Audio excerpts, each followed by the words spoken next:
que nos explique, para que nos dé un acercamiento muy fundamentado pues de esta obra que parece ser una obra capital del siglo XXI, al menos en lo que llevamos de esa centuria, ¿no?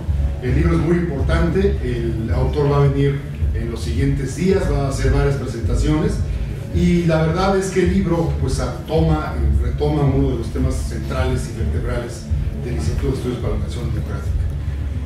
Por supuesto, muchas gracias al maestro Jaime Ross por su buena gana.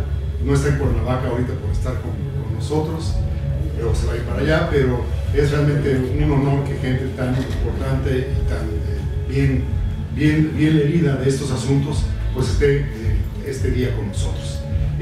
Voy a hacer tres anuncios nada más, muy rápidamente. Uno, gracias a los compañeros, la ponencia que normalmente Piketty usa en sus seminarios y sus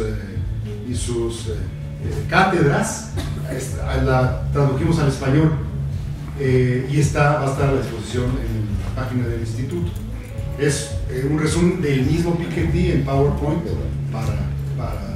para el mundo, ¿no? Así que pues es una contribución del instituto. Dos, va a estar grabada la sesión porque pues creo que va a tener una trascendencia y un valor un poco más allá de lo que nosotros vamos a discutir aquí. Mucha gente del propio instituto lo pidió y por supuesto mucha gente de otros estados también lo pidió. Y tercero, pues están a su disposición los libros, los folletos de las ruinas del futuro, ese pequeño ensayo que hicimos entre varios a nombre del Instituto de Estudios, para que ustedes se lo lleven y lo puedan. Bueno, no voy a abusar más del micrófono, solamente volver a agradecerles a todos ustedes que este esfuerzo adicional, pero creo que va a valer mucho la pena. Me atrevo a decirlo desde ahorita. Adelante, Gerardo. Bueno, en primer lugar, muchas gracias por la invitación. Para mí es un honor estar aquí con ustedes, en esta reunión del Instituto de Estudios para la Nación Democrática. Voy a, como dijo Ricardo, como ha dicho, yo me hice cargo de la revisión técnica, la traducción del libro, que ya está en español. Yo lo traigo ya en inglés, ya aquí lo tiene, salió a la venta este lunes. Dice Ricardo que quedó muy bien, yo no puedo contradecirlo, pero de verdad es un trabajo muy interesante para mí. La verdad es que fue quizá de las mejores cosas que me han pasado en los últimos años, haber tenido la oportunidad de leer con todo detalle este libro, y varias veces tuve que revisarlo porque había muchas dudas, inclusive de repente entre la edición en inglés y en francés. La traducción vino directamente del francés, y yo como revisor lo que tuve que hacer es no solo revisar, a pesar de no ser muy doctor en francés, revisé la versión original y también la versión que ya había sido traducida para ese entonces en inglés y ya estaba causando gran controversia, como saben, en Estados Unidos. Con base en eso fue que hicimos la revisión técnica de la traducción. Creo que se hizo un esfuerzo muy importante en el Fondo de Cultura para traducirlo y para traducirlo rápido, que creo que eso era una cosa muy importante, que a veces es un problema con los libros del fondo. En este caso sí se tradujo, creo que con bastante celeridad, para justamente que fuera un momento oportuno en la discusión y no estar muy desfasados también de la discusión que se estaba dando en otras partes en el mundo. En ese sentido, lo que voy a hacer primero una breve comentario sobre el libro en general, sobre lo que opino, una breve de los temas que a mí me parecen más relevantes. Quizá al final termine hablando un poco del caso de México. Quien quiera ver un poco lo que escribí sobre los temas relevantes del libro y lo que puede contribuir al debate público en México, escribí un articulito en la Gaceta del Fondo de Cultura que se publicó en agosto, me parece, donde se tradujeron también las reseñas de Krugman y Stiglitz del libro. Ahí Tomás Granados, el editor del Fondo de Cultura, me pidió que escribiera un articulito sobre las implicaciones del libro para el debate público en México, qué temas iban a ser, podían ser o no relevantes. Pues ahí tengo un articulito más o menos con esa línea. Yo voy a hablar un poco de eso al final, pero quisiera hacer primero entonces un comentario general del libro, porque el libro, como quizá ya todos sepan, es un libro que ha sido considerado por muchos de los economistas más importantes del planeta como posiblemente uno de los libros más trascendentales de los últimos años. un libro que puede cambiar de alguna manera el enfoque y el análisis que se hace tradicionalmente económico.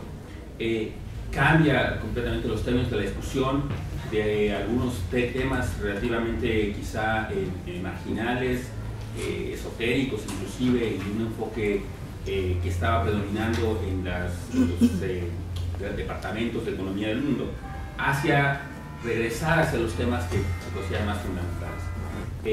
No es obvio que lo va a lograr porque también ha sido sujeto de muchas críticas, a su vez, en estos centros, en estos departamentos de economía que son muy recelosos de sus propios temas de investigación y que también han sido muy críticos ahora del libro. No todo el mundo lo ha recibido también, y eso es importante que lo sepan, porque en la academia en Estados Unidos, si bien las primeras respuestas fueron bastante favorables por los análisis, las reseñas que plantearon gente muy reconocida, como decía, como Krugman o Stiglitz, dos premios Nobel, no todo el mundo coincide con la importancia de los temas y con el énfasis que le da el autor.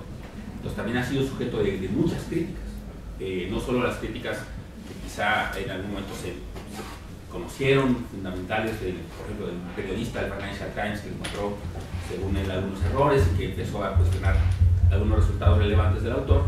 Eso que ya se solventó, pero sigue estando vigente en el debate académico, sobre todo, una gran crítica a algunas de las cosas que dice. Entonces, tampoco, creo que el impacto va a ser más que en economía, va a ser más bien en el ámbito en general de las ciencias sociales. Pero creo que hace muchas cosas el libro, que voy a tratar de mencionar algunas de ellas más adelante, que son relevantes y que creo que van a cambiar en ese sentido la discusión, no solo económica, no en la parte tan académica. En la parte académica me parece que hay ya una gran inercia que no va a cambiar, pero sí en términos de los temas, la discusión, la relación de la economía con las ciencias sociales, que es una de las cosas más importantes, me parece, del libro. Digamos que aquí que hay una gran diversidad de gente con distinta formación, creo que es lo más importante, porque lo que hace el libro es plantear un tema muy fundamental, que no podemos reducirlo, por cierto, solo al tema de la desigualdad, ¿no? Es el tema que guía el libro, pero creo que va más allá, y por eso es que el libro ha sido quizá también tan controversial en muchas dimensiones, es que habla un poco de los patrones inherentes al sistema capitalista y cómo eso puede llevarnos en cierta dirección si no se toman ciertas medidas que son las que plantea al final, ¿no? Después de hacer un análisis bastante detallado, histórico, que esa es parte de la diferencia fundamental de este libro respecto a otros análisis económicos que se han hecho. El enfoque que adopta Thomas Piketty es un enfoque fundamentalmente de largo plazo, de muy largo plazo. Ante la ausencia de información estadística, él se abocó junto con otros a retomar y a reconstruir una serie de información estadística que le permitiera hacer un análisis detallado. Se basó además en otras cosas que ya existían, pero entonces plantea un análisis histórico de largo plazo del capitalismo y pone con un marco teórico mínimo que también ha sido cuestionado, podemos hablar un poco de eso, de cuánto de esto realmente es robusto o no, pero insisto, con un marco teórico mínimo, con unas cosas que él llama las leyes fundamentales del capitalismo, y a partir de eso y de las series que ha reconstruido, de un trabajo que ha llevado a cabo durante 15 años junto con otros académicos, han reconstruido series muy importantes que les permiten hacer, muchas de ellas en Francia, otras de ellas lo han expandido a otros países, pero que les permiten hacer este análisis de la evolución de cosas tan importantes como una de las cosas más impresionantes que también me parece es el tema de cómo reconstruyeron la información de las herencias y de en Francia a partir de los archivos históricos y cómo eso, la distribución de la fortuna en un país como Francia. Pero a partir de ahí empezaron esa fue como la motivación inicial, y a partir de ahí empezaron a generar otras series que ahora tenemos y que disponemos sobre la concentración de la riqueza, del ingreso y de la riqueza en otras partes del mundo, que es parte de la guía del tema. Pero insisto, reducirlo al tema de la desigualdad creo que sería un error, en el sentido de que no es, si bien es parte fundamental de la historia, la pregunta que se plantea es quizá más de fondo, que es cuáles son, hacia dónde nos lleva un sistema como el capitalista, dado lo que hemos observado ya a lo largo de dos siglos, en algunos casos información incluso de más atrás, en los últimos años, y qué es lo que genera hacia adelante, y entonces qué se puede hacer. En ese sentido no es ni mucho menos, al principio lo asociaron con Marx como una visión catastrofista, pues en realidad no es el caso. En realidad es es más bien, de hecho, contrario a la idea de una tendencia decreciente de la tasa de ganancia marxista, ¿no? Y que eso iba a llevar a una contradicción fundamental. Él también en algún sentido habla de una contradicción que eventualmente podría llevar a una especie de crisis del capitalismo, pero no bien resultado de una tendencia decreciente de la tasa de ganancia, sino de una tendencia a la concentración del ingreso y de la riqueza. Entonces para eso hace, insisto, esta evolución histórica, este análisis histórico, partiendo además del análisis del pensamiento económico tradicional, ¿no? Hasta la revisión de los planteamientos que hicieron en su momento otros autores como Ricardo, como Marx, hasta que llega al punto del siglo XX, y creo que ahí es un punto de inflexión muy importante cuando habla del tema de la desigualdad y el rol de Simon Kuznets como uno de los economistas que planteó el tema de la desigualdad, el ingreso y el crecimiento. Pero hace un análisis muy crítico de la contribución de este autor, porque lo que este autor planteaba era lo que él considera una visión optimista de la evolución del capitalismo y la concentración del ingreso. Porque lo que planteaba Kuznets, de acuerdo a Piketty, es simplemente una evolución, si no lo saben, es una relación de U invertida entre desigualdad y crecimiento, lo cual implica que durante una etapa del crecimiento se generaría desigualdad, alcanzaría un punto máximo y a partir de entonces la desigualdad decrecería. Entonces es una visión en ese sentido optimista de que, bueno, quizá para crecer para poder crecer es necesario que en una primera etapa haya desigualdad, eventualmente esto alcanzará un máximo y entonces se iniciará un proceso virtuoso de redistribución del ingreso y de crecimiento. Entonces eso, a partir de ahí, me parece que es un punto clave en el análisis de Piketty, que dice, cuestiona esa hipótesis y a partir de los datos que elaboró inicialmente, pues, los extrapola, los actualiza y si quiero ver si eso es cierto, y lo que encuentra es, y parte de lo que dice es que en su análisis histórico dice, en realidad el análisis de Kuznets es equivocado porque toma como conclusión un resultado, datos de un periodo específico en la historia del capitalismo, que es el periodo posterior a la Primera Guerra Mundial, y quizás hasta los primeros años de los 60, 70, en el que efectivamente eso parecía estar ocurriendo en el mundo.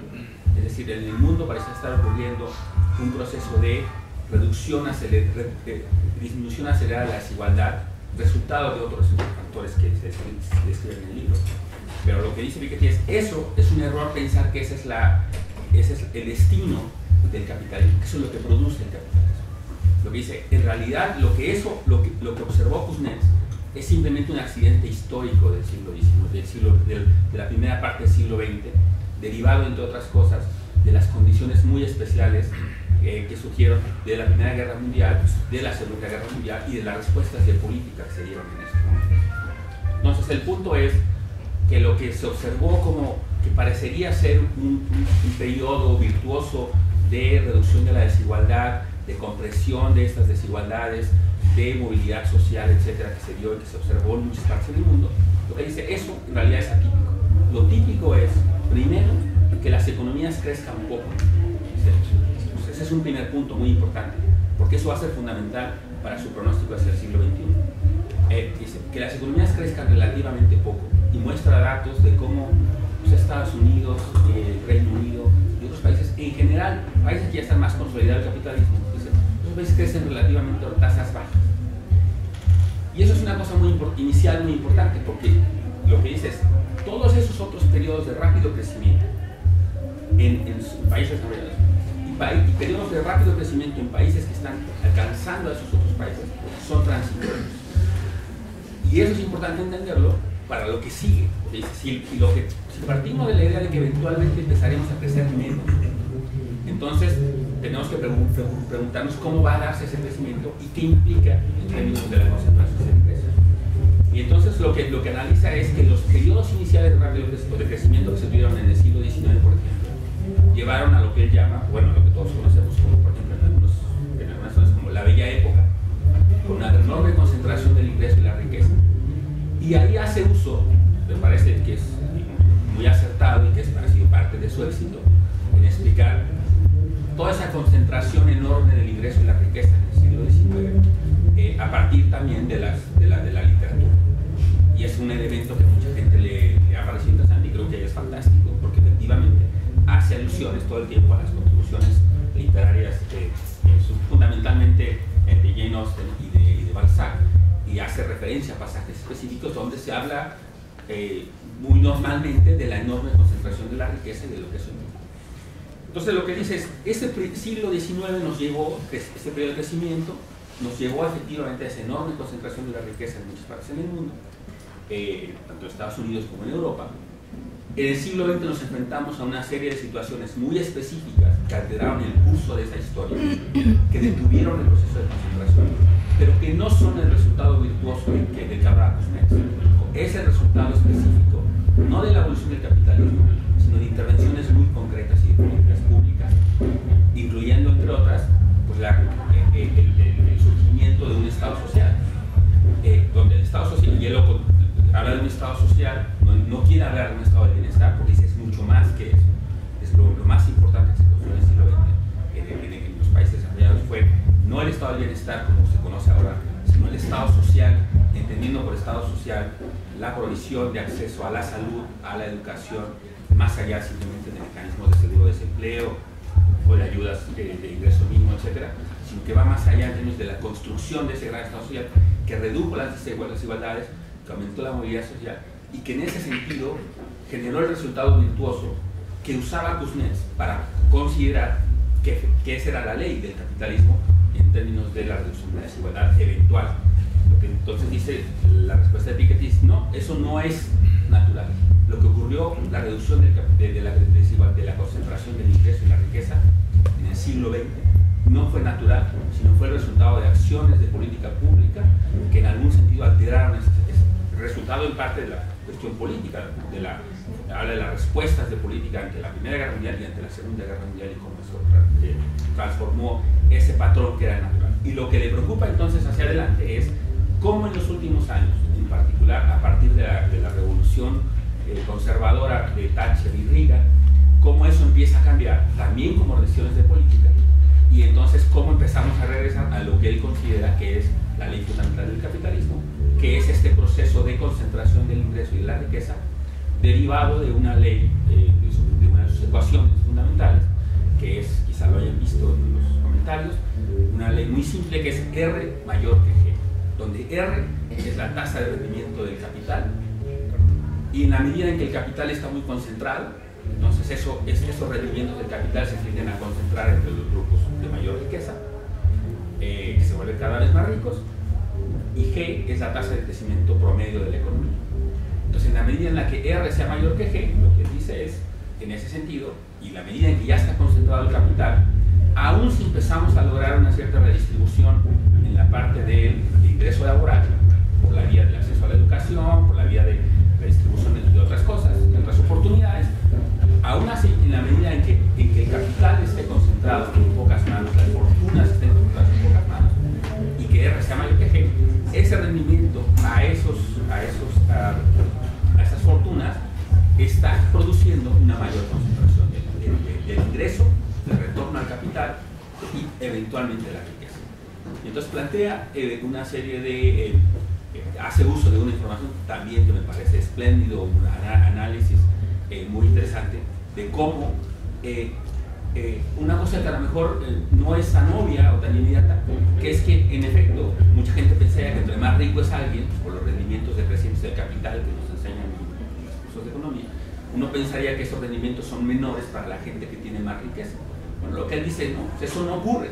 Eso no ocurre, y dice, porque hay evidencia que la gente que más dinero tiene, pues tiene más capacidad de elegir proyectos de inversión rentables, y ahí hace alusión a todos los movimientos de capital, a los grandes fondos de inversión que se hay en la actualidad, y en particular utiliza una información que me parece muy interesante, de que es el de los fondos patrimoniales de las universidades norteamericanas, como un ejemplo que se le puede dar seguimiento durante muchos años de los rendimientos tan extraordinarios que han obtenido en los últimos años, derivados de que al ser fondos tan grandes, fondos de universidades como Harvard, Stanford, etc., que pueden contratar a grandes expertos financieros que buscan oportunidades de inversión en todo el mundo, que mueven esos capitales y que entonces obtienen rendimientos muy grandes, mucho más grandes, por supuesto, que universidades, hacen un análisis por el tamaño de universidades y el tamaño de sus fondos patrimoniales, y cómo entre más grande es el fondo patrimonial, más grande es el rendimiento. Entonces eso que parece ser poco, en un principio, contradictorio con la idea de los rendimientos de crecimiento al capital, pues lo que se genera según él, extrapolándola a las riquezas de los grandes empresarios, de los magnates, pues dice, eso está generando esa gran concentración de las fortunas en el mundo. Y en el proceso hace además una serie de críticas, y por eso sí los invito a que lean el libro. Es un libro que en algunas partes para algún no economista puede resultar tedioso, pero para un científico social en general, creo que el libro está lleno en verdad, yo sí lo considero, después que insisto de haberlo visto con mucho detalle, de ideas novedosas y de comentarios críticos a muchas cosas, incluyendo, por ejemplo, en esta parte, una crítica a la ausencia de mediciones de las fortunas, ¿no? Y señala que nos hemos concentrado demasiado en los flujos, es decir, en el ingreso, y hemos olvidado un poco la medición de las fortunas. Habla de cómo las únicas mediciones de las fortunas que hay ahora son pues, las que hace Forbes, las que hacen los Credit Suisse y así. Dice, y los organismos internacionales multilaterales olvidaron eso. Y entonces no tenemos una buena idea de las fortunas. Y entonces en la medida que no tenemos buena idea de las fortunas, no tenemos una buena idea de la concentración. Porque incluso estas mediciones de Forbes y de otras cosas, lo único que miden es las fortunas invertidas en empresas públicas. Pero no tenemos una buena idea de fortunas que no están invertidas en empresas públicas, que están pulverizadas sus inversiones en muchas otras empresas. Entonces no podemos tener esa capacidad de seguimiento. Y en ese sentido, usando entonces la información de las fortunas a las que sí tiene acceso pueden medir, usando información de los fondos patrimoniales, llega a esta conclusión de que en los últimos años efectivamente ha habido una enorme concentración de la riqueza, y habla, muy importante, porque ahí también hace una crítica que me parece muy sustancial a la forma de medir la desigualdad, que dice, ya no veamos la desigualdad como indicadores sintéticos al año y eso, sino él lo que se concentra es en lo que llama las tablas sociales, ¿no? Que también es recuperar una tradición histórica, y dice, veamos como rangos de la población, y en particular lo que le interesa enfocarse ya ni siquiera es en el 10% más rico, sino en el 1%, en el 1% y en el 0.01% de la población más rica. Y son grupos de la población que no son triviales. Si uno empieza a pensarlo, cuando uno empieza a pensar en las cifras como las que él proporciona, pues, entenderemos que 1% de la población en México pues, es 1 millón de mexicanos. El 0.1% son 100,000 y el 0.01 son 10,000 mexicanos. Entonces, pensamos en la riqueza de esos 10,000 mexicanos más ricos. ¿Y cómo está considerada? Es enorme. Es enorme, no hay cifras para el caso de México, y es parte de la discusión en el caso de México, pero ese es el punto de lo que empieza a hablar de la concentración del ingreso y de la distribución, ya no solo dentro de toda la distribución dándole el mismo peso a los deciles más bajos, más pobres, y dice, veamos a los ricos, pero a los realmente ricos, cómo están concentrados.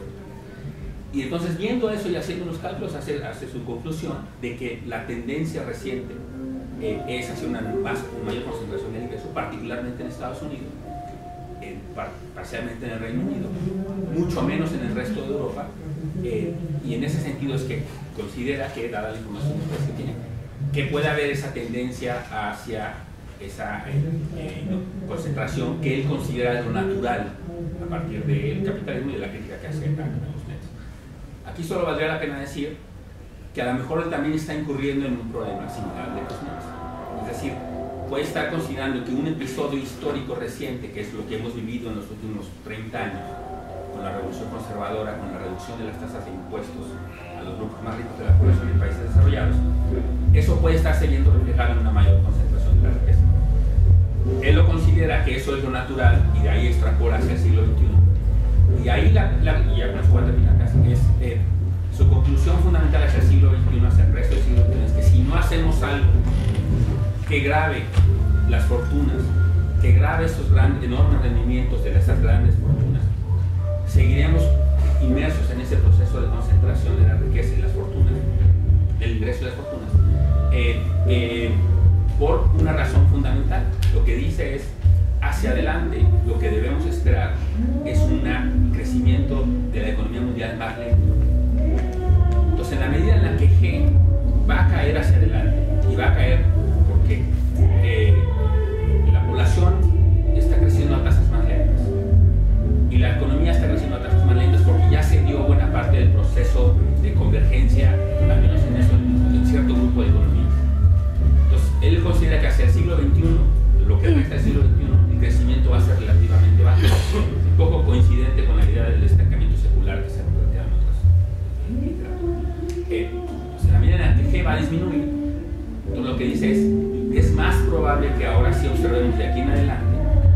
R sea mayor que G.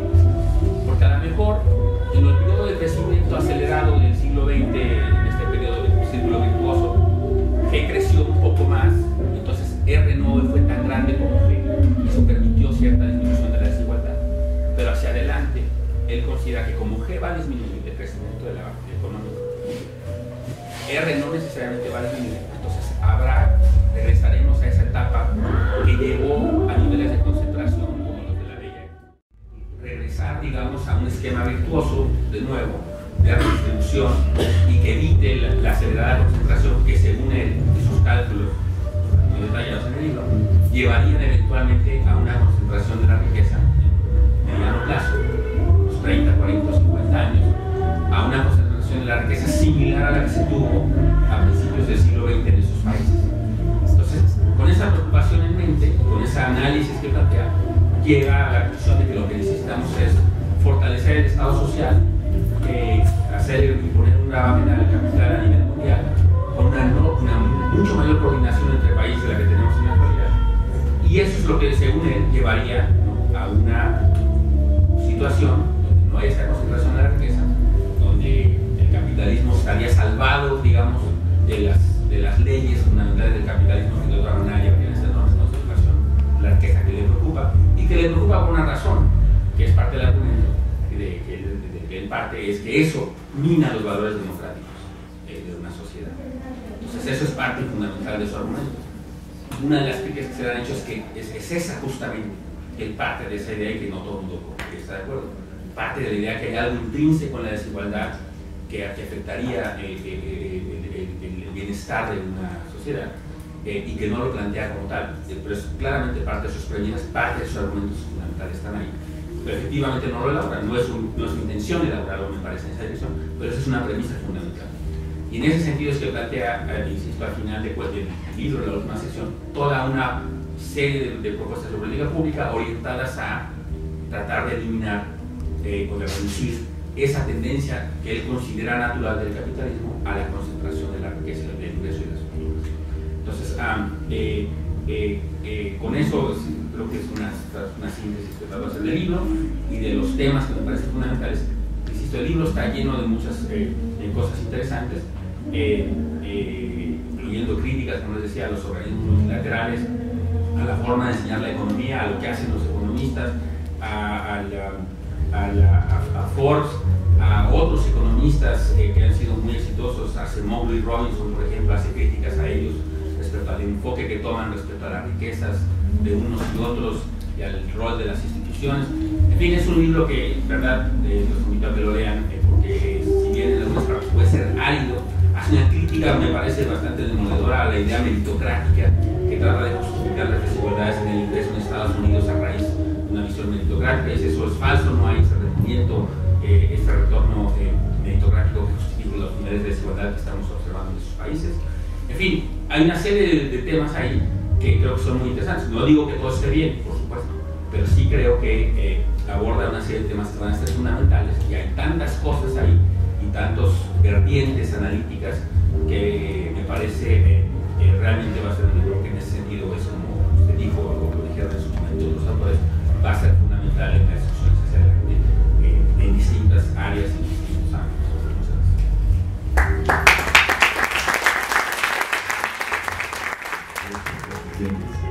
Es un placer estar aquí.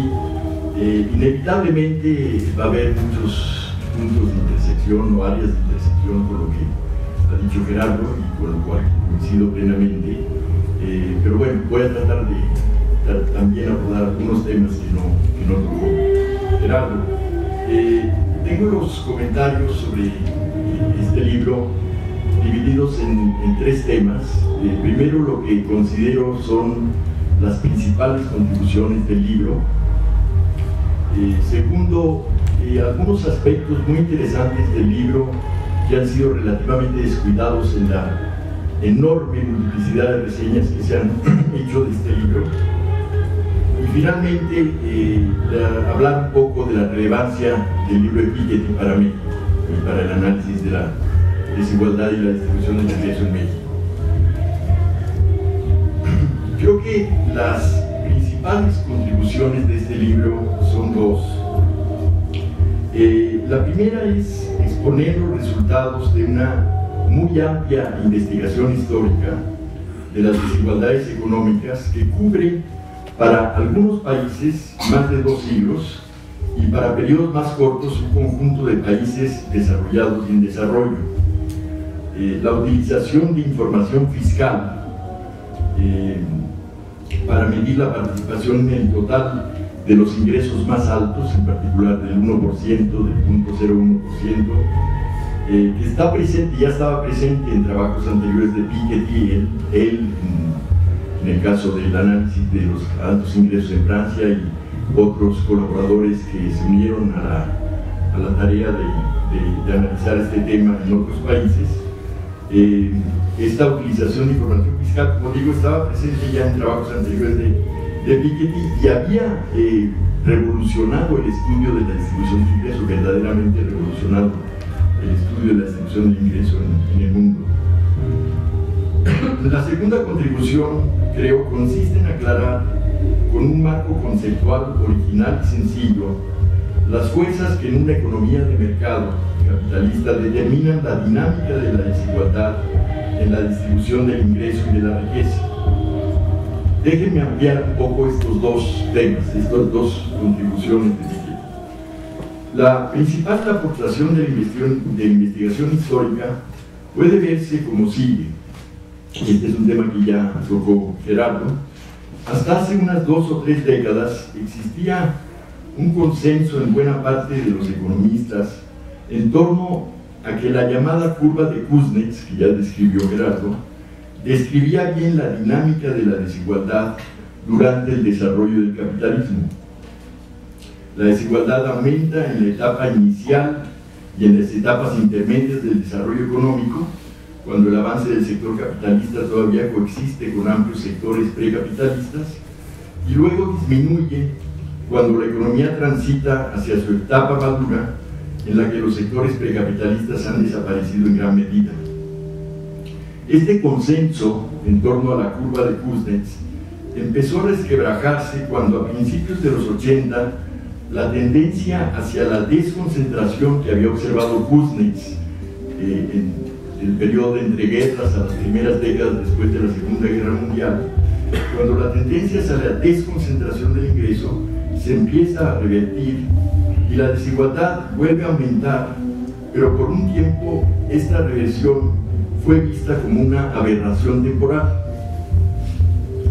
La contribución de Piketty consiste en mostrar que en realidad la aberración temporal es el periodo de desconcentración que se inicia en el periodo de entreguerras y continúa algunas pocas décadas después de la Segunda Guerra Mundial, y que en realidad la norma histórica es una tendencia hacia una creciente desigualdad bajo el capitalismo que reaparece en los años 80 y continúa hasta nuestros días después de ese intervalo que es muy breve en términos históricos del periodo de entreguerras a los años 70 aproximadamente.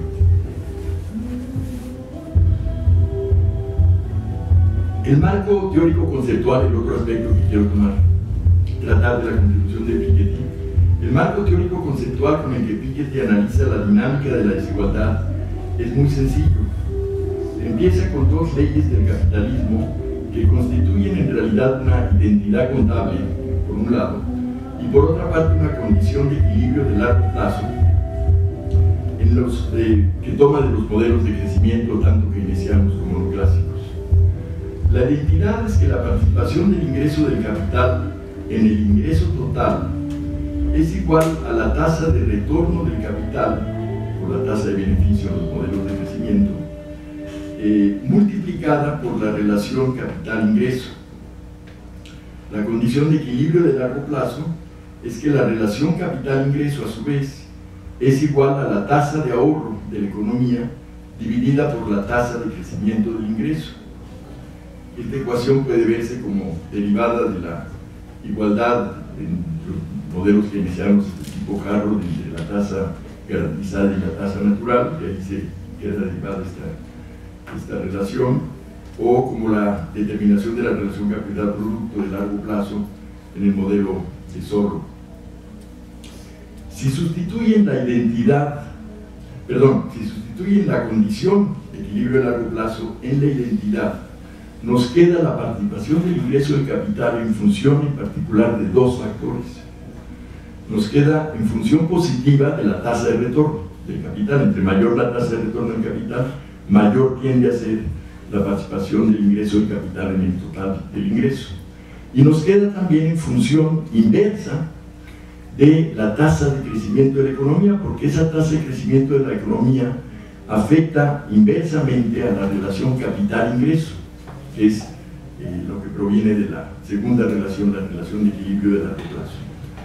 Entonces tenemos a la participación del ingreso del capital, función positiva de la tasa de ganancias, de la tasa de rendimiento del capital, y función inversa de la tasa de crecimiento. Y esta es una manera, no la única, de ver cómo una reducción en la tasa de crecimiento por debajo de la tasa de retorno al capital, como ocurrió después de mediados de los 70, lleva a una mayor desigualdad funcional del ingreso, distribución del ingreso entre ganancias y salarios, básicamente, siempre y cuando la tasa de retorno del capital no se ajuste a la baja como consecuencia del aumento en la relación capital-ingreso. Para ello se requiere, y este es un aspecto poco notado de la obra de Piketty, que el trabajo sea fácilmente sustituible por el capital, o en términos técnicos, que la función de producción tenga una elasticidad de sustitución entre factores superior a la unidad. Que el trabajo sea fácilmente, y Piketty argumenta sobre cómo la tecnología moderna tiende a hacer al trabajo más fácilmente sustituible por el capital. La otra manera de ver esta relación entre la tendencia a la creciente desigualdad del ingreso es, como ya lo puso Gerardo, como lo enfatiza mucho Piketty en su libro, la desigualdad entre la tasa de retorno al capital y la tasa de crecimiento. Si la tasa de retorno al capital es mayor que la tasa de crecimiento y la mayor parte del ingreso del capital se reinvierte, pues el capital va a tender a crecer más rápido que el ingreso, y esto tiende a una espiral desigual. La mayor desigualdad funcional se traduce a su vez en una mayor desigualdad en la distribución personal del ingreso, la distribución del ingreso entre las personas o los hogares, en la medida en que la desigualdad en la distribución de los ingresos del capital es mayor que la desigualdad en la distribución de los ingresos salariales, en la medida en que hay mayor desigualdad en la distribución del capital que en la distribución del trabajo en la población. Esta mayor desigualdad en la distribución personal de los ingresos se puede convertir en una espiral ascendente si a ello se le agregan dos fuerzas que Piketty analiza con virtuosismo en su detalle. Una es la correlación positiva a la que ya se refirió Gerardo con los datos que obtiene Piketty de las tasas de retorno al capital de los fondos patrimoniales de las universidades norteamericanas. La correlación positiva entre la tasa de retorno al capital y el tamaño inicial del fondo patrimonial, que se ve favorecida, por cierto, por la globalización financiera, es decir, el hecho de que los súper ricos obtienen una tasa de retorno sobre su capital más alta que la de los demás ricos, y por lo tanto la distribución del capital tiende a concentrarse a lo largo del tiempo por esta correlación positiva entre tasa de retorno y tamaño del fondo patrimonial. Y el otro elemento que también considera Piketty que contribuye a la espiral ascendente es una participación creciente de la riqueza heredada en la riqueza total, que tiende también a concentrar el capital bajo ciertas condiciones demográficas y según también en función de las leyes de herencia o los usos y costumbres de la herencia en distintos países. Déjenme ahora tocar algunos aspectos descuidados en las múltiples reseñas que hay del libro, porque el de Piketty es un libro que ha tenido decenas de reseñas, si no es que ya centenas de ellas. Estas tratan distintos aspectos del libro, incluyendo en particular las contribuciones que acabo de mencionar, y hay otros aspectos que me parecen importantes y que han sido relativamente descuidados en esas reseñas. Relativamente, los que estén ausentes. Un primer aspecto se refiere a la recuperación por parte de Piketty del tema del trabajo y del conocimiento como las fuentes últimas de la riqueza. Es muy interesante y muy entretenida la aversión que Piketty demuestra por la riqueza heredada como algo que no cumple ninguna función social útil e incluso tiene efectos económicos adversos al reforzar la tendencia a la desigualdad y distorsionar los incentivos económicos y otros de los individuos. Que hay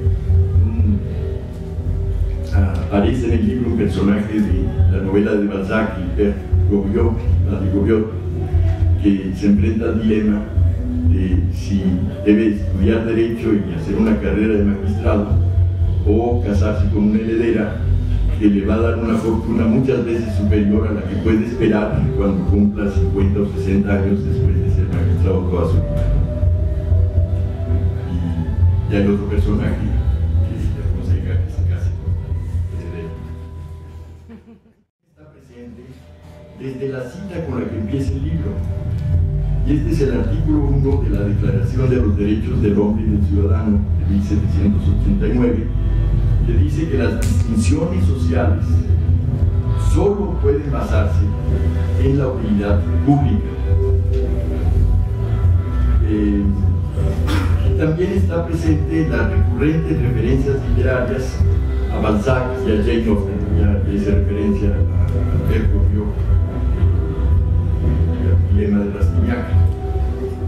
Se refleja también en algo que ha traído mucha atención en las reseñas del libro: su decisión de llamar capital a todo aquello, desde la tierra hasta las fábricas y los activos financieros, de lo cual se puede derivar ingreso de la propiedad, no ingreso del trabajo, sino de la propiedad.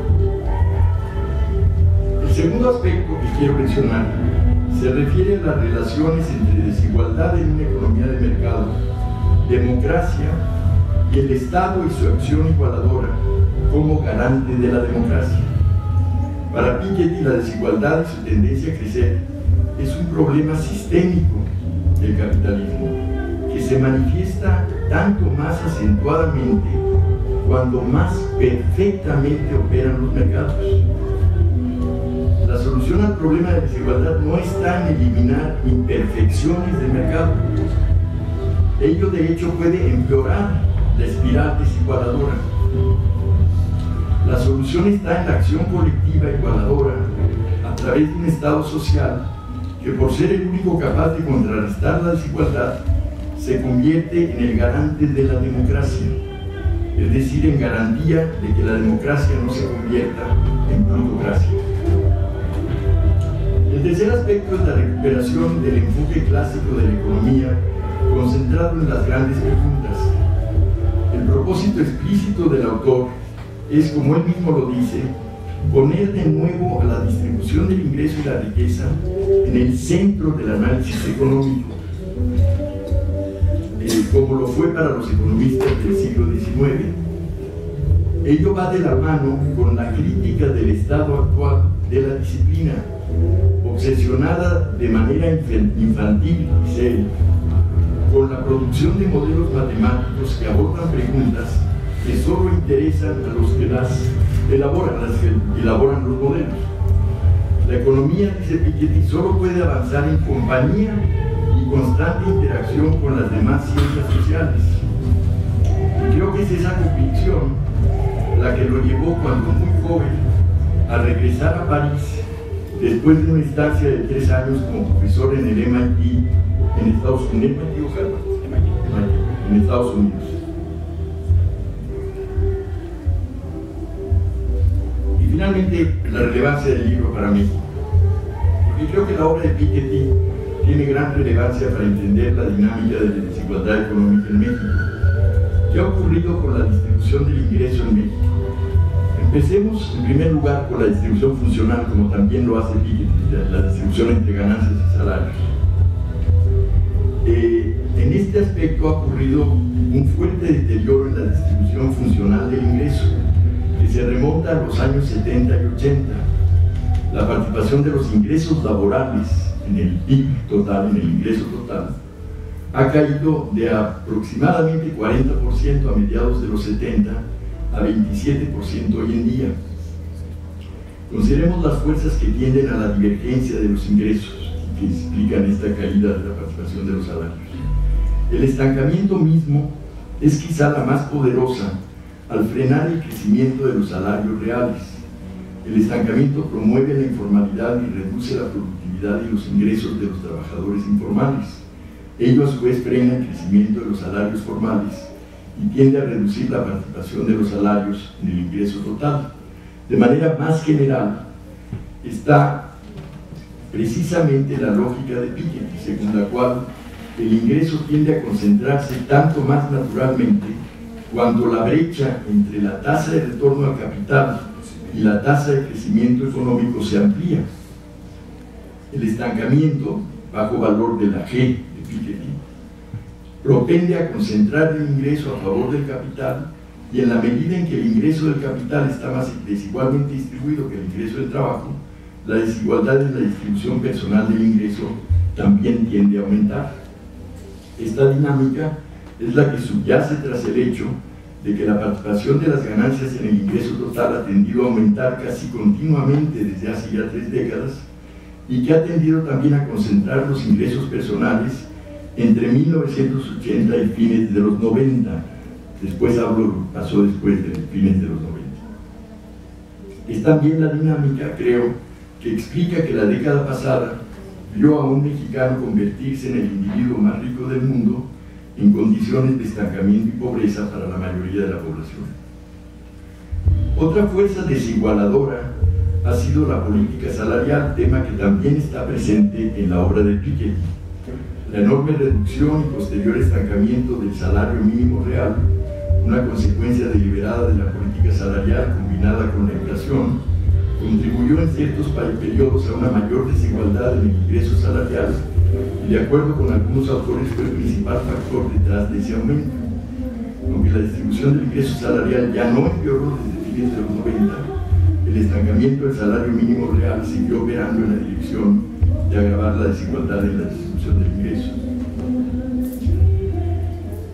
La aguda disminución de la participación de los salarios en el ingreso total, en un contexto en que la desigualdad en la distribución de los ingresos del capital es muy superior a la desigualdad de los ingresos laborales, sugiere una tendencia a la concentración de los ingresos personales. Y esto es lo que ocurrió de acuerdo con las encuestas de ingresos y gastos de los hogares de principios de los 80 a mediados o fines de los 90. Sin embargo, después de haber aumentado hasta fines de los 90, a partir de entonces esa concentración del ingreso ha venido bajando en México, al igual que en otros países de América Latina, por cierto. Y esto ha sido ampliamente documentado por la CEPAL, el Banco Mundial, los trabajos de Nora Lustig y el propio Gerardo. ¿Cómo explicar esta paradoja de una distribución personal donde disminuye la desigualdad y una distribución funcional donde siguen operando las fuerzas desigualadoras? Vale la pena observar, en primer lugar, que en la medida en que, como es bien sabido, las encuestas de ingresos y gastos subestiman los ingresos altos, que provienen del capital entre más altos son, existe un margen considerable de incertidumbre sobre lo que ha sucedido con la concentración del ingreso personal, especialmente en el tope de la distribución. Desafortunadamente, la información fiscal sobre los ingresos altos, con la que contó Piketty para países en su mayoría desarrollados, que es necesaria para complementar las encuestas de ingreso y gasto de los hogares y reducir esa incertidumbre, no está disponible en México, o sea, en el futuro, como mencionó Gerardo Lustig. Y para América Latina solo existe para 3 países, que son Argentina, Uruguay y Colombia. El análisis de estas experiencias de América Latina confirma la subestimación de los ingresos altos en las encuestas de ingresos y gastos. En Colombia, por ejemplo, tomar en cuenta la información fiscal y otra información complementaria, eleva el coeficiente de Gini de la concentración del ingreso en 7 a 8 puntos porcentuales. Esto es muchísimo en el Gini. Y el trabajo reciente de Gerardo con Raimundo Campos y otro coautor, basado no en fuentes fiscales, sino en las encuestas de hogares, por un lado, y cuentas nacionales para complementar la subestimación de las encuestas de hogares, apunta en la misma dirección al encontrar para México una participación muy alta del 1% más rico en el ingreso total, del orden de 21 a 30% del ingreso total, el 1% más rico. 21 a 30 dependiendo de a qué deciles de la distribución se le atribuye la subestimación de las encuestas con respecto a cuentas nacionales, si solo el decil y eso, o si es también el decil y es el decil. Desde luego, otra posibilidad no excluyente es la presencia de fuerzas igualadoras que han operado sobre la distribución personal del ingreso. Varios análisis de los determinantes próximos de la evolución de la desigualdad, y aquí está el trabajo de nuevo de Nora y de Gerardo, sugiere que la principal fuerza igualadora ha sido la sorprendente disminución de la desigualdad en la distribución de los ingresos laborales que se da a partir del 96 aproximadamente. Y digo sorprendente disminución de la desigualdad laboral porque en los países desarrollados y especialmente en Estados Unidos y Gran Bretaña ha ocurrido exactamente lo contrario, como resultado en particular de los aumentos vertiginosos en los supersalarios de los altos ejecutivos de las grandes corporaciones industriales y financieras y del aumento de la prima salarial del trabajo calificado. Estos temas, por cierto, también son abordados por Piketty, y en el primer caso de los supersalarios de los ejecutivos, en el primer caso lo atribuye Piketty al deterioro de las normas sociales que rigen esas remuneraciones de los altos ejecutivos, que por cierto, y por demás, colectivamente se fijan a ellos mismos, ¿no? Entre ellos mismos. En México, a la inversa, ha ocurrido una disminución de la desigualdad de los ingresos laborales, asociada a una reducción de la brecha entre ingresos de los trabajadores calificados y de los no calificados. Esto es una reducción de la prima salarial del trabajo calificado. Este fenómeno debe ser considerado con algunas reservas, dado que la subestimación de los ingresos altos en las encuestas se aplica no solo a los ingresos del capital, sino también a los salarios altos. Pero de ser real, puede atribuirse a una sobreoferta del trabajo calificado en condiciones de lento crecimiento de la demanda de trabajo calificado, que ha ocasionado una reducción absoluta, de hecho, en los años 2000, de los ingresos laborales reales del trabajo calificado. En suma, y para concluir, el deterioro de la distribución funcional del ingreso está en marcha desde hace tiempo, con las fuerzas desigualadoras que ha identificado Piketty, aunque su impacto en la distribución personal del ingreso puede haberse visto neutralizado por la presencia de fuerzas igualadoras que incluyen, además de la compresión salarial y en mucho menor medida, el bono demográfico y el aumento de las transferencias gubernamentales, transferencias condicionadas, y de las transferencias privadas, remesas del exterior a los hogares de menores ingresos. Sin embargo, aun cuando hasta ahora y con todas las reservas que merecen las encuestas de ingreso y gasto de los hogares, las fuerzas igualadoras hayan predominado, nada garantiza que lo seguirán haciendo en el futuro. De no hacerlo, en la presente década la economía y la sociedad mexicanas corren el riesgo de quedar entrampadas en un triángulo perverso de criminalidad, estancamiento económico y creciente desigualdad social. Muchas gracias. ¿Cuál es el rol de eso? La condición humana, pues posiblemente lo que produce es que uno sienta que debe darle a los hijos y proteger y expresar como en una forma dinástica, digamos, hacia adelante, y eso pues tiene implicaciones para la concentración del ingreso, porque efectivamente si uno tiene ya una acumulación de capital, pues empieza a concentrarse posiblemente más por otro. y es un poco extraña, digamos, cuando uno, es una cosa que cuestiona, de hecho, muy ampliamente a lo largo de todo el libro, implícitamente, ¿no? Entonces es una alusión a la condición humana precisamente, y creo que ese rol de la herencia es fundamental en todo el libro y en la explicación de la concentración de la riqueza. Salomón y luego Pepe. La manera en que yo interpreto a Piketty no es que esté criticando el uso de las matemáticas en la economía, para nada, y él mismo las ha usado muchas veces en sus trabajos, y entiendo que el anexo que está disponible en internet tiene cualquier cantidad de matemáticas, ¿no? Yo creo que la crítica de él es mucho más sutil, es decir, es una crítica de la disciplina, de interesarse por problemas que pueden tener un interés matemático o que pueden ser relativamente fácilmente formalizables, independientemente del valor intrínseco que tengan las preguntas a las que se está enfocando el modelo matemático. No es a las matemáticas, es a las preguntas que se hacen los modelos matemáticos que solo interesan, como dice él, a los autores de los modelos, ¿no? Las preguntas, no. Es una crítica al método, probablemente. Creo, así lo interpreto yo. Y por lo tanto no creo que deba cambiar la formación de los economistas en ese aspecto, ¿no? Ojalá sí cambie en términos del contenido de las preguntas a las que le debemos dar la importancia que merecen y poner a otras preguntas en un plano más secundario por la menor importancia que merecen, ¿no? Yo creo que por ahí va, y ojalá sí cambie la formación de los economistas en ese aspecto de las preguntas centrales de la economía. Yo estoy totalmente de acuerdo, Pepe, en la política como central en este libro, y creo haberlo dicho. O sea, hay muy claramente el mensaje del libro es que solo la acción igualadora de un Estado social puede contener esas fuerzas desigualadoras que son sistémicas y están presentes en el desarrollo del capitalismo.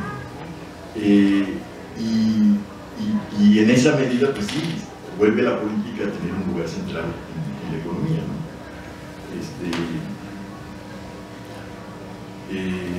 ¿Qué más? No recuerdo una referencia explícita a la Unión Soviética como un contrapeso, digamos, del capitalismo del siglo XX que forzara a llevar a cabo, a desarrollar un Estado social redistributivo.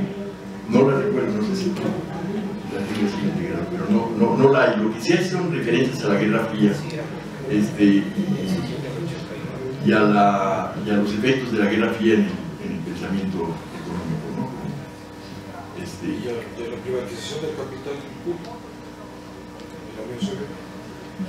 ¿Cómo la posterior? No, pública. pero tú te refieres a la Unión Soviética antes de su derrumbe, ¿no? Sí. Entonces, después ya no es Unión Soviética. Y en cuanto a los límites ambientales, yo creo que el libro está muy enfocado al tema de la desigualdad y la distribución. Tampoco está orientado al crecimiento. El crecimiento aparece como uno de los determinantes de la evolución de la desigualdad. De manera que los temas ambientales no recuerdo yo haberlos visto para nada.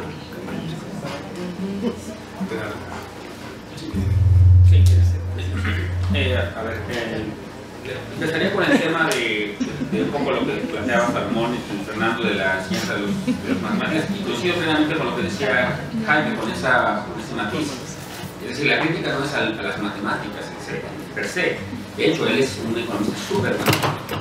Si uno ve lo que ha publicado y sigue publicando actualmente, es muy matemático. Tiene artículos en econométrica increíblemente densos. Entonces, creo que eso es justamente la razón por la que ha permeado tanto la crítica de alguien como Piketty, es que no está negando el valor de las matemáticas porque él mismo las usa y él mismo es un experto reconocido en el tema. Lo publica justamente en el lenguaje matemático, cosas muy sofisticadas, y por lo tanto no lo pueden acusar, como pueden descalificar a otros economistas o a otros individuos, de que simplemente como no las entiende no las quiere usar. Él lo que dice, y lo voy a citar textualmente, lo que dice es: la disciplina económica aún no ha salido de su pasión infantil por las matemáticas y las especulaciones puramente teóricas y a menudo muy ideológicas, en detrimento de la investigación histórica y del cotejo con las demás ciencias sociales.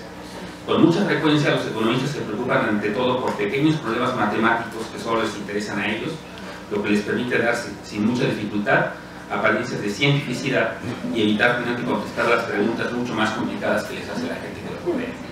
Esa es la crítica. Es decir, yo en el documento que mencionas que publiqué en la Gaceta, justo lo que digo es que ojalá que sí transforme la enseñanza de la economía en la dirección de dotarlos, más que no enseñar matemáticas, de sí dotarlos de más herramientas para entender y responder a las preguntas clave de la economía.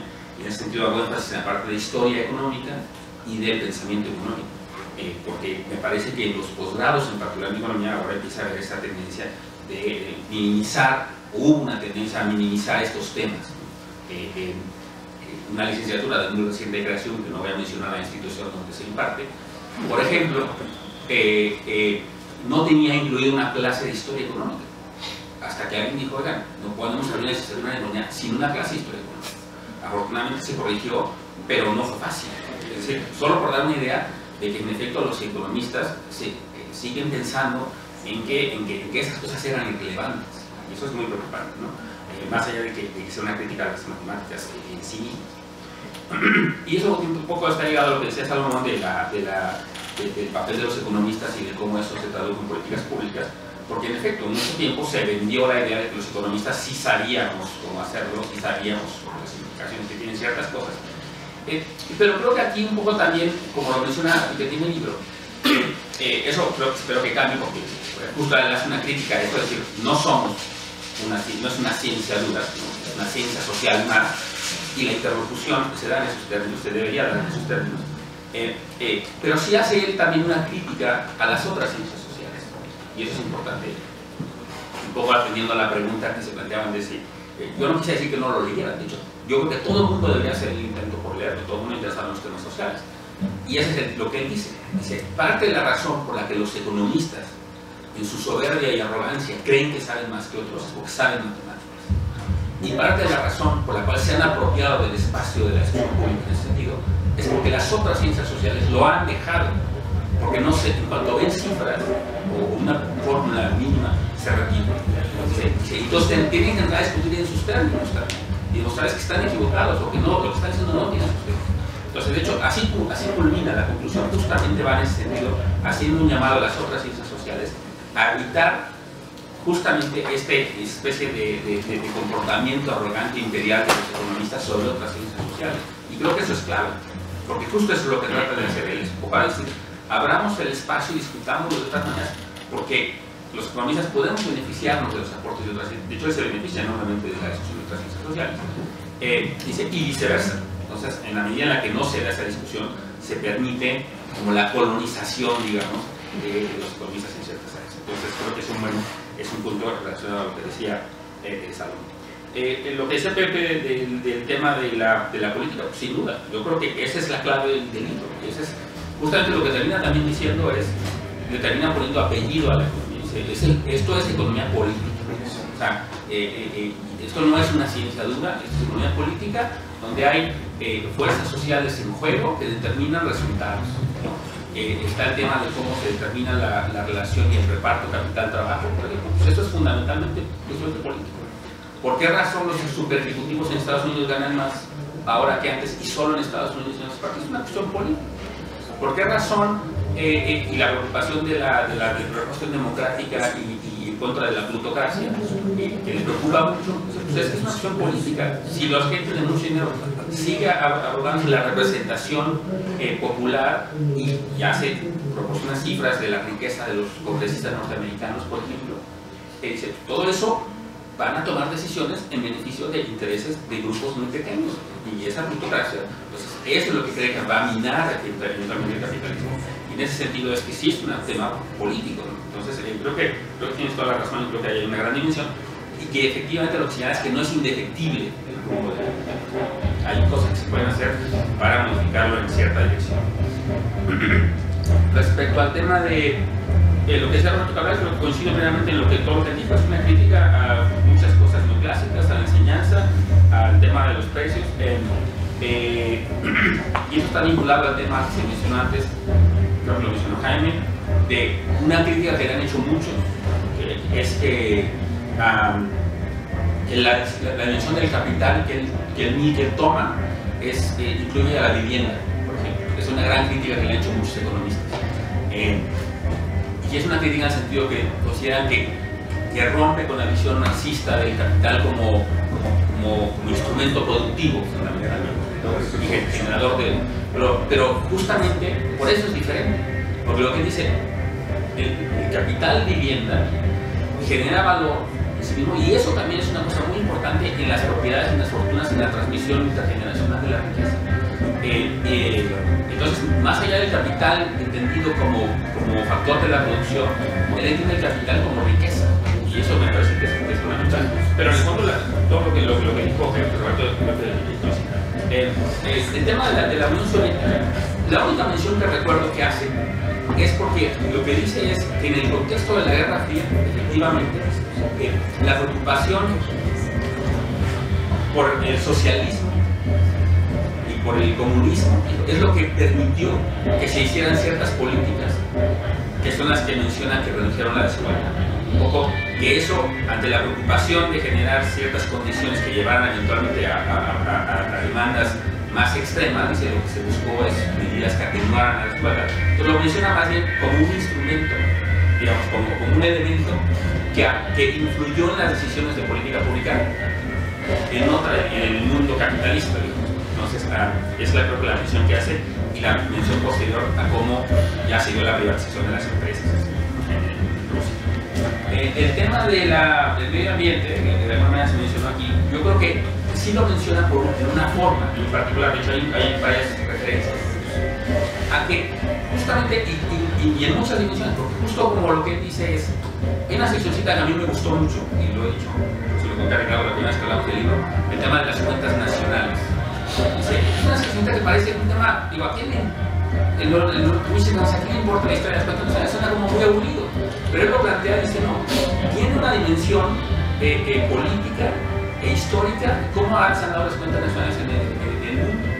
Porque dice, las cuentas nacionales originales empezaron con los cálculos que se hicieron en el siglo XVIII de la riqueza en el Reino Unido, en Europa y en Estados Unidos, y eventualmente conforme la crisis de los 30 llegó con los desarrollos de Keynes, nosotros nos empezamos a preocupar por los flujos. Y empieza a haber poco a poco una preocupación por los acervos, y esa preocupación por los acervos incluye el acervo de capital natural. Debe incluir, de hecho, le hace énfasis en eso, debe incluir el acervo de capital natural. Entonces dice, por ejemplo, en el tema de la producción de petróleo, que es un poco lo que sí se ha reflejado ya en las cuentas ecológicas que tienen algunos países, México, por cierto, los tienen nadie, las cosas pero están aquí. Las cuentas ecológicas sí toman en cuenta que si producimos petróleo, estamos perdiendo riqueza. Y si en el proceso además deterioramos el medio ambiente, pues entonces estamos perdiendo el capital natural. Él sí menciona esas cosas, porque justamente lo que él hace, habla justo cuando habla de esta parte de las cuentas nacionales, dice, debemos evolucionar y regresar al tema de entender esto como una cosa de acervos y flujos también. O sea, no acervos solo como empezó siendo en el siglo XVIII, no flujos como fue en el siglo XX, sino acervos y flujos. Y en la medida en la que produzcamos petróleo, por ejemplo, y que generemos rentas, pues sí, estamos generando rentas para el presente y estamos perdiendo ingreso para las generaciones futuras. Y en el proceso, si además contaminamos, estamos también generando recursos naturales. Entonces, si bien no hace un énfasis no hace mucho énfasis en el tema, sí lo menciona en este contexto en donde su visión es justo esta, ¿no? la de transitar o terminar de hacer la transición hacia estos temas de flujos y acervos, de riqueza, incluyendo la riqueza natural, ¿no? Entonces ahí sí de alguna manera está contemplado esa dimensión, aunque no hace mucho énfasis, pero sí hace cuando habla sí lo menciona cuando habla de la parte del petróleo, de la renta petrolera, de las naturales, etc. Entonces está ahí, digamos, la semilla de la preocupación que sí están las cuentas nacionales ecológicas, que de alguna manera es un llamado a usarlas más. En el caso de México existen, nadie sabe que existen. Nadie sabe que, por ejemplo, el deterioro del capital natural, y eso yo lo sé por otros estudios que he hecho, el deterioro del capital natural es 7% del PIB al año. Eso es lo que perdemos del capital natural. Es decir, si el PIB crece 3%, de lo que ha crecido, en realidad estamos perdiendo riqueza porque lo producimos 3%, pero estamos agotando capital natural a una tasa de 7%. Entonces, esas son los llamados que hacen de alguna manera en términos de la Va a venir Piquetía a la capital. Si hay una universidad el viernes, va a estar en el auditorio de medicina, no sé si a las 5 o a las 6. A las 6. A las 6 y esa puerta abierta. Si creen, les digo, para que sepan las alternativas que existen. Porque va a estar viene el jueves 4 está en Guadalajara, en la FIC, donde va a ser la presentación del libro en la tarde. El viernes 5 vuela al DF y va a estar de 11 a 1 en el centro Vancouver en un evento organizado en Santa Fe, en un evento organizado por el CIDE, que también es abierto, pero lo único que piden es que confirmen, que llamen para pedir el lugar. De 11 a 1, en la tarde está aquí en la UNAM a las 6, en el auditorio radiofonial de la Facultad de Medicina. Eso es el viernes 5. Y el sábado 6 está, en la mañana está en el Museo de Antropología, en un evento organizado por las 3 UAM. Entiendo que las 3 querían traerlo y dijeron que es un punto intermedio, el Museo de Antropología. No sé cómo va a ser, la Fernanda sabe cómo es la dinámica ahí. Y luego está en la tarde en el Senado, en un evento organizado conjuntamente por Zoé Robledo, el senador Robledo del Senado, y el Colegio de México, pero ahí sí nada más caben 120 personas y creo que ya está ahí. Entonces, las posibilidades serían en la UNAM, en la tarde del viernes, en el CIDE, en el Centro Vancouver el viernes en la mañana, o en la UAM el sábado de la mañana.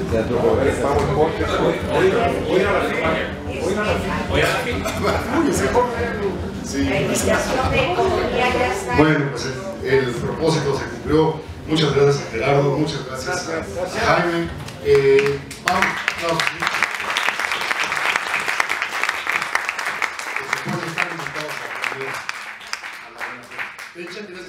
Nada más que ya está en tránsito la invitación de la Facultad de Economía para el viernes. Okay. Tenga todo el mundo los datos. Y échenle un ojo a la presentación, está bastante bien. Gracias.